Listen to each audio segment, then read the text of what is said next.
नमस्कार भाई। झारखंड गर्म है और राजनीतिक सरगर्मियां तेज हैं। कोई रूठता है तो फिर उसे मनाया जाता है और कोई पार्टी छोड़ता है तो उसे भी मनाने की कोशिश जारी होती है। जी हाँ भाई साहब, आज बेबाक लाइव बिहार झारखंड में मैं बेबाक लाइव बिहार झारखंड को फिर से एक नए रूप में प्रयोग दर प्रयोग करता रहता हूँ। आज एक नया प्रयोग किया है, आप जरूर देखेंगे उसको। और हमारे जो झारखंड के पत्रकार मित्रों से बात होती है और वहाँ के कुछ राजनेताओं से मेरी बात होती है, उसके आधार पर हम आपको कुछ बताते हैं। झारखंड में मैं बताऊंगा और उसके अलावा हिंदू स्वाभिमान यात्रा गिरिराज सिंह की एकाएक अब राजनीति की ओर मुखर हो गई। उन्होंने जो भाषण दिया, कहा पूर्णिया में कि हमें मुसलमानों की वोट की कोई जरूरत नहीं, ये राजनीति वोट कराए। कि पहले कहा गया था हिंदुओं का आत्मसम्मान बढ़ाएंगे, जगाएंगे, अब ये बात कहीं राजनीति पर है। तो क्या है झारखंड में? झारखंड में क्या हो रहा है? झारखंड में आरजेडी ने अपना तेवर दिखाना शुरू किया और 81 सीट में हेमंत सोरेन और कांग्रेस ने 70 बांट लिया। बचा 11 सीट में इन्हें आरजेडी को भी रखना है, इन्हें लेफ्ट पार्टी को भी रखना है। तो इसको लेकर नाराजगी हो गई तेजस्वी यादव की और उनके खास करीबी मनोज झा जो राज्यसभा सांसद हैं और बड़े करीब तेजस्वी यादव के, बगल में पूर्व सांसद केंद्रीय मंत्री जयप्रकाश यादव भी जो इंचार्ज है झारखंड के, उनको भी वो तवज्जो नहीं दी गई जैसा कि मनोज झा ने कहा। मनोज झा ने तो इतना टाल ठोक दिया जिससे ये लगने लगा कि कांग्रेस का वो विकल्प बन सकती है झारखंड में। और उन्होंने 16 और 17 सीटों की मांग कर दी और ये दावा कर दिया कि अब हम नहीं चाहते हैं कि झारखंड में महागठबंधन कमजोर हो और हम हमेशा से बीजेपी के विरोधी रही हमारी पार्टी। हमारे नेता लालू प्रसाद यादव ने कभी सर नहीं झुकाया बीजेपी के सामने और बीजेपी के साथ मुखर होकर लड़ते रहे और नेताओं ने तो बीजेपी का स्वाद चखा, कहने का ये मतलब। और उन्होंने ऐसा कहा कि हम लोगों ने चिन्हित किया है 17-18 सीट पर हमारी बहुत जबरदस्त पकड़, क्योंकि हम बिहार से ही, बिहार के लोग यहाँ हैं और बिहार के लोगों का विकल्प कौन है? आरजेडी है, कांग्रेस नहीं है। इनका ये कहने का मकसद है। और भूचाल मच गया 2019 में 7 सीट दी गई थी आरजेडी, जिसमें एक चतरा की सीट जीतने में जेएम ने सफलता प्राप्त की थी और चतरा से जो वक्ता थे उनके उम्मीदवार, उनको डिप्टी सीएम का दर्जा भी दिया गया। ये हेमंत सोरेन ने उन्हें दिया था डिप्टी सीएम, जहाँ तक मेरे स्मरण में। और ये लगातार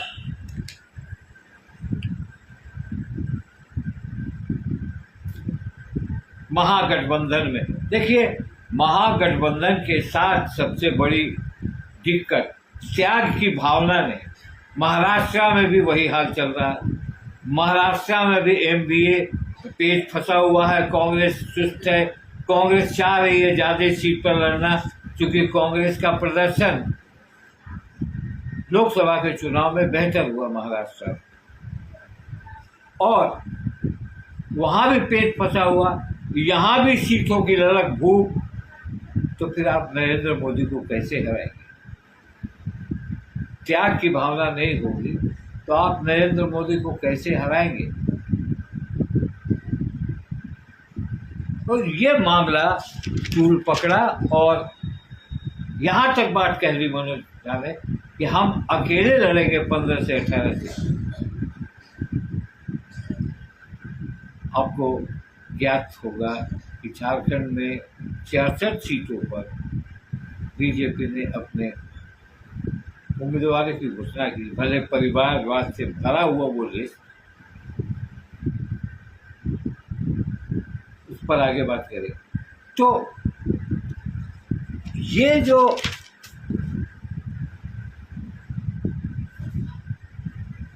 उसके बाद कल से ये तेजस्वी यादव वहाँ है, मनोज झा भी सांसद हैं, प्रोफेसर मनोज झा भी वहाँ है, जयप्रकाश यादव जी जो प्रभारी है झारखंड के वो भी वहाँ है।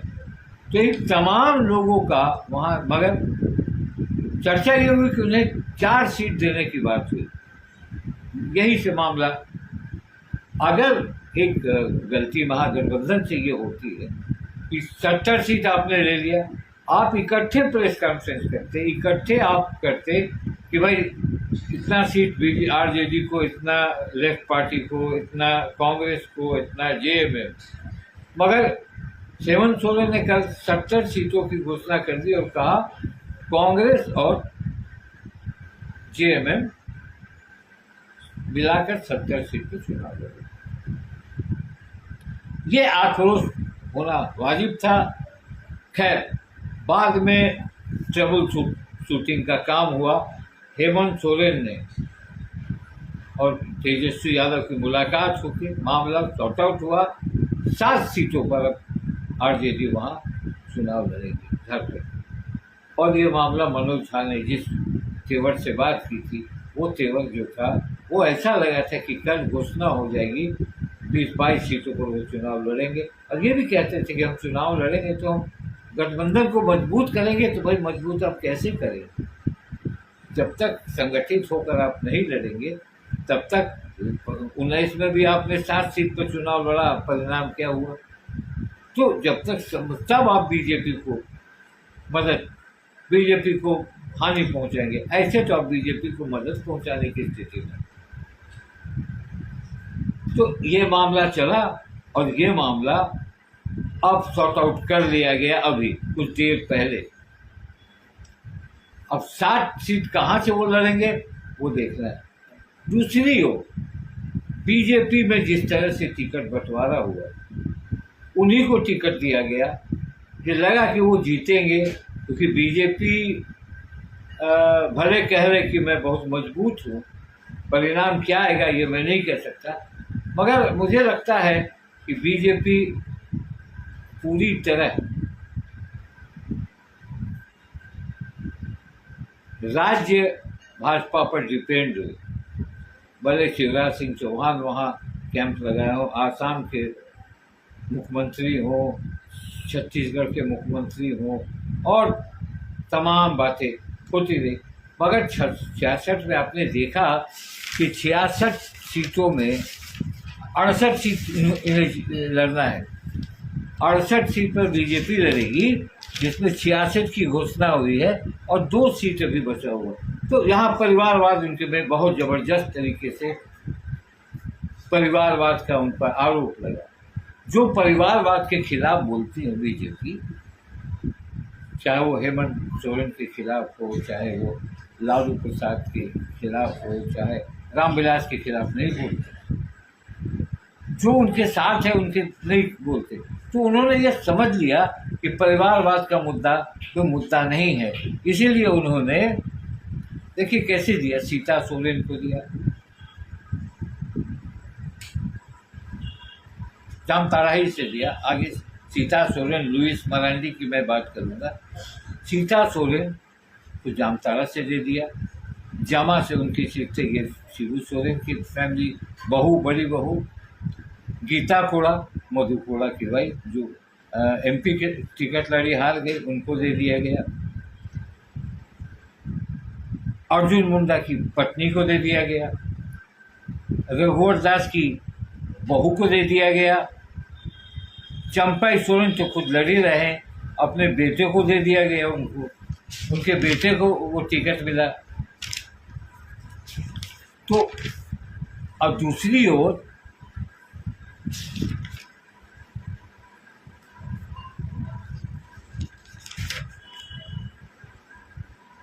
चंद्र प्रकाश चौधरी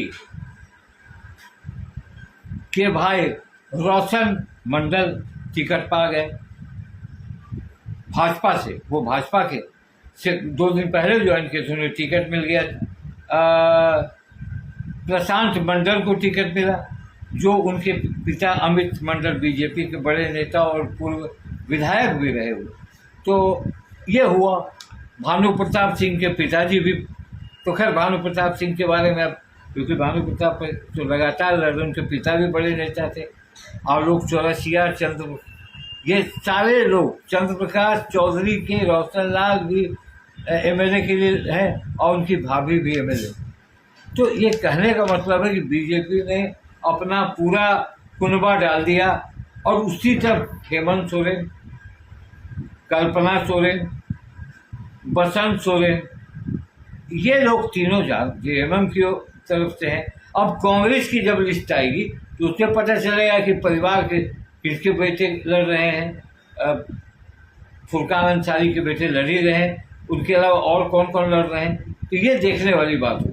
तो ये भी परिवारवाद पर अब बीजेपी क्या बोलेगी, ये देखने वाली बात है। या परिवारवाद की बातों को वो गौन कर देगी, या अर्जुन मुंडा और रघुवर दास दोनों को खुश करके वो बीजेपी की नैया पार लगाएंगे। क्योंकि रघुवर दास पूरा कार्यकाल मुख्यमंत्री का पूरा करने वाले झारखंड के पहले सीएम रहे और उन्हें राज्यपाल बनाया गया। उन्हें सरजू राय ने हरा दिया था पटना जमशेदपुर पूर्वी से। तो अब वो राज्यपाल हैं, तब है उनके राज्यपाल में उनकी बहू को होना चाहिए। अर्जुन मुंडा जो मुख्यमंत्री भी रहे और अगर चुनाव हार गए, केंद्र में मंत्री भी थे, उन्होंने अपनी पत्नी को लगाया, मधु कोड़ा ने अपने, तो ये एक अलग किस्म का है। तो आपको ये कहना है कि अभी कोल्हान के ये चारों पूर्व मुख्यमंत्री का भाग्य दांव पर है। सरायकेला से चंपई सोरेन की किस्मत दांव पर है। जगन्नाथपुर से मधु कोड़ा की किस्मत दांव पर, चूंकि उनकी पत्नी सीता सोरेन वहां से, उनकी पत्नी सीता कोड़ा, गीता कोड़ा, क्षमा करें, गीता कोड़ा चुनाव लड़ रही हैं, जो हार गई। पोटका से अर्जुन मुंडा की पत्नी मीरा मुंडा लड़ रही हैं चुनाव, और जमशेदपुर पूर्वी से पूर्णिमा साहू जो रघुवर दास की पत्नी है। तो अब ये चारों मुख्यमंत्री की प्रतिष्ठा दांव पर है। परिवारवाद का जबरदस्त गेम है झारखंड में।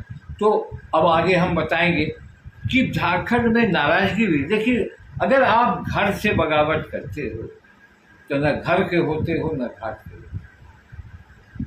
जो ऐसा एग्जाम्पल, अभी और लोग भी इस पार्टी से उस पार्टी में जाएंगे, यहाँ से जहाँ टिकट नहीं मिलेगा वहाँ जाएंगे, ये सारी बातें चल रही। देखिए, दो झारखंड में हालांकि चंपई सोरेन को मुख्यमंत्री का चेहरा घोषित करेंगे कि नहीं करेंगे, मगर उनको 2 सीट मिल गया, वो सेटिस्फाइड। अब आप आइए जामा और दुमका के उम्मीदवारों। जामा से जो सीट पड़ा, वो ट्रेडिशनल सीट जिसको कहते हैं, वो जेएमएम का रहा। वहाँ से गुरु जी भी जीते, वहाँ से दुर्गा सोरेन भी जीते, और 3 बार से सीता सोरेन वहाँ की विधायक। बीजेपी ने बड़े तरीके से सीता सोरेन को वहाँ से उठा लिया और जामताड़ा भी। जामताड़ा भेज देने के बाद जब जामताड़ा में वो, चूंकि वो अपनी बेटी का भी टिकट जमा से चाहती थी, भैया वो तो एक तरह से रोजगार का एक बड़ा मशीन है, विधानसभा, लोकसभा, विधान परिषद।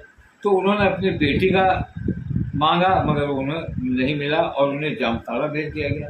जामताड़ा भेजने का मतलब जहाँ फुरकान अंसारी का जो सीट है और उस फुरकान अंसारी के सीट पर उनके बेटे हैं जो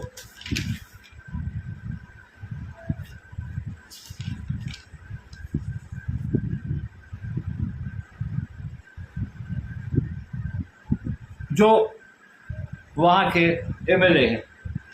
अवर जो विधान लोकसभा का चुनाव हुआ उसमें सीता सोरेन जामताड़ा से बहुत बुरी तरह पिछड़ गई थी, जो कारण बना था उनके हार का। और उनके हार की वजह जामताड़ा था और उसी जामताड़ा में उन्हें सीता सोरेन को भेजा गया कि आप वहाँ से चुनाव लड़ेंगे। सीता सोरेन ने प्रेस कॉन्फ्रेंस करके क्या कहा, आज परिवार की याद आई उनको, परिवार की याद आई कि वो उस परिवार की बहू है। उन्होंने कहा कि मेरे ससुर जी वहां से जीतते थे और मेरे पति वहां से जीतते थे, मैं 3-3 बार एमएलए हुई, मैं उस परिवार की याद आ गई उनको आज।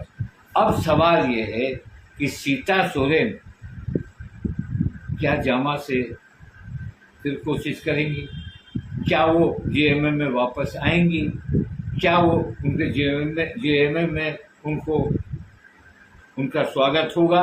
ये सारी बातें एक आध दो दिन की है, अब क्या होता है वो देखिए। दूसरी उम्मीदवार थी लुइस मरांडी। आपको याद होगा इसी लुइस मरांडी ने 2014 में हेमंत सोरेन को हरा दिया था दुमका से, और हेमंत सोरेन दूसरे सीट से जीते।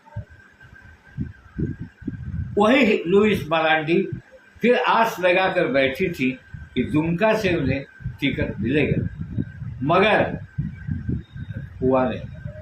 हारे हुए एमपी को जो दुमका से हार गए, सुनील हेम्ब्रम, उन्हें टिकट देकर उन्हें रुला दिया। लुइस मरांडी कैबिनेट मिनिस्टर भी रहे और रघुवर दास के मंत्रित्व में तो कैबिनेट मिनिस्टर भी रहे। अब वो चर्चा है कि वो जेएमएम के दरवाजे पर जा पहुंचे। वहां क्या पेट फंसा हुआ, उनकी मांग है कि हमें दुमका दे दीजिए, मैं जेएमएम में आ जाऊं। दुमका से बसंत सोरेन, हेमंत सोरेन के भाई विधायक हैं, उनका ये कहना है कि बसंत सोरेन को जामा ले आइए। बसंत सोरेन तैयार नहीं। अब वो किस तरह से, क्या वो उन्हें जामा देने की बात है, हो सकता है उन्हें जामा दिया जाए कि आप जामा से चुनाव लड़िए, चूंकि अब जामा से सीता सोरेन बाहर है। अब बीजेपी वहां कौन सा उम्मीदवार उतारती है ये देखने वाली बात है। तो इस तरह से और लोग भी हैं। ये शर्त है कि हम दुमका से चुनाव लड़ेंगे। उन्हें पूरी उम्मीद थी कि भाजपा का नेतृत्व जो है वो उन्हें टिकट जरूर देगा, मगर हुआ नहीं। तो अब वो रांची में है। मेरे दोस्तों ने बताया, पत्रकार मित्रों ने बताया कि वो रांची में है और उनका फोन स्विच ऑफ है, वो बात नहीं कर रही है। हेमंत सोरेन धनबाद में संभवतः नॉमिनेशन के सिलसिले में किसी के गए हैं, वो आएंगे। तो क्या लुइस मरांडी दुमका छोड़ेंगे या बसंत सोरेन दुमका छोड़ेंगे? लुइस मरांडी क्या जामा जाएंगी या बसंत जामा जाएंगे? ये मामले को लेकर झारखंड की राजनीति रोचक होती जा रही है और पल पल पर हम आपको जब भी कोई ये होगा मैं आपको बताऊंगा कि झारखंड में क्या हो रहा है। मगर झारखंड का जो महागठबंधन का पेश था वो सुलझ गया। 7 सीट पर आरजेडी चुनाव लड़ लेगी और महागठबंधन एक साथ होगा। अब हम आते हैं थोड़ा एक रोचक, थोड़ा सा ज्यादा नहीं, गिरिराज सिंह की जो स्वाभिमान यात्रा निकली उसके बारे में लोगों ने कहा कि ये हिंदुओं के आत्म सम्मान को बढ़ाने की यात्रा है। उन्होंने भी कहा कि हिंदुओं के आत्मसम्मान बढ़ाने की यात्रा है और इसका बीजेपी से कोई लेना देना नहीं, इसका चुनाव से कोई संबंध नहीं। मगर जैसे जैसे उनका कारवां बढ़ता गया, भागलपुर से निकला, वो सीमांचल के एरिया में आया और उन्होंने कल जो कहा, वैसे पप्पू यादव ने कहा मेरी लाश से। आप देखते चलिए, आडवाणी का रथ रोक कर जिस तरह लालू ने समीकरण बनाया था, पप्पू यादव भी चाहते हैं कि उसी तरह का समीकरण बने, मैं रोक लूँ। और उन्होंने कहा कि आपको मेरी लाश पर से अंक लेंगे, तो इन्होंने कहा कि मैं आपके साथी पर से जाऊंगा। देखिए क्या राजनीति की भाषा है।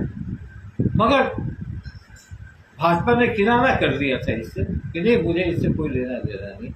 मगर उन्होंने क्या कहा, उन्होंने कहा कि उन्होंने भी कहा कि ये यात्रा भाजपा की नहीं है, ये यात्रा विश्व हिंदू परिषद, राष्ट्रीय हिंदू मंच, बजरंग दल, ऐसे ताकत तमाम हिंदू संगठनों का है।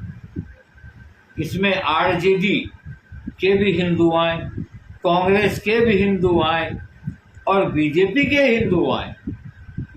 ये गिरिराज सिंह कह रहे हैं।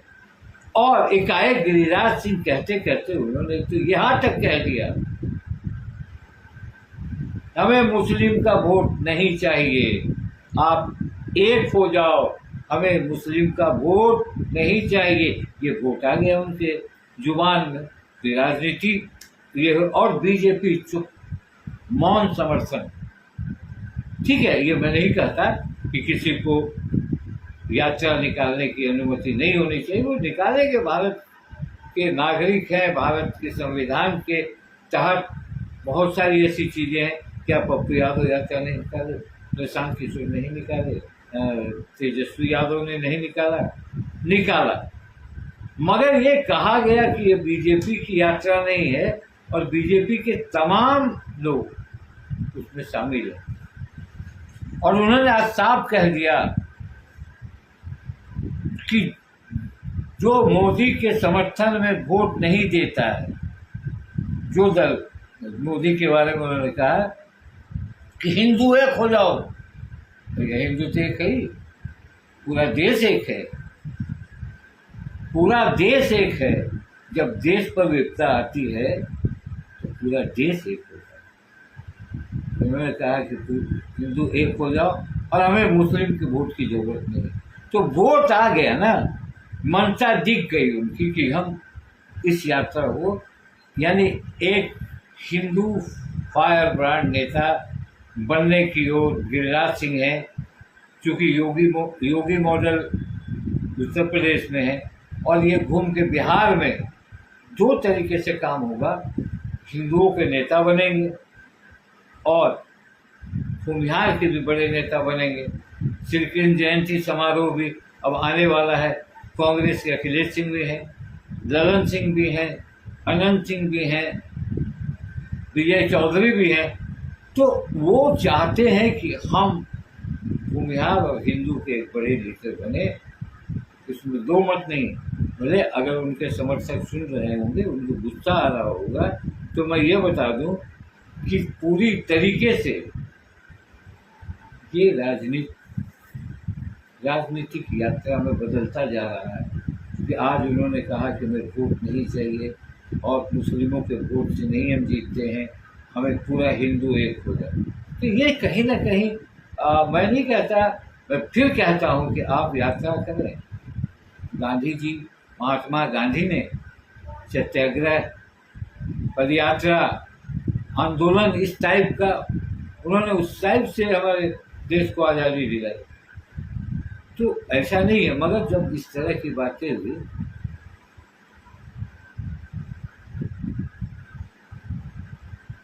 इस तरह की भाषा, क्योंकि ये देश में जब भी कोई संकट आएगा तो पूरा देश एक होता है ना, न सिर्फ हिंदू होता है, न मुस्लिम होता है, न सिख होता है, न ईसाई होता है, न कोई, सब एक होते हैं। ये देश की खूबसूरती है।